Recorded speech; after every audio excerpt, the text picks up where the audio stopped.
హే, కాసేపు క్రితం power cut అయింది అండ్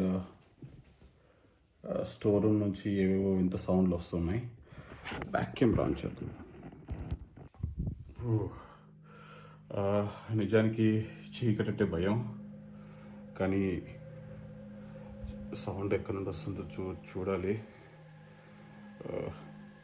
ఎందుకు కాస్త భయంగానే ఉంది, కానీ చూద్దాం.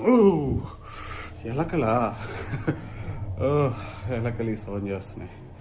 కిందన్ని బొమ్మలు మా అన్న కూతుర్లు ఆడుకుని ఈడ పడేసిపోయారు. పొద్దున్న చూసుకుందాం వీటి సంగతి. ఇది ఒక బొమ్మ, ఇది వెయిట్. ఈ బొమ్మ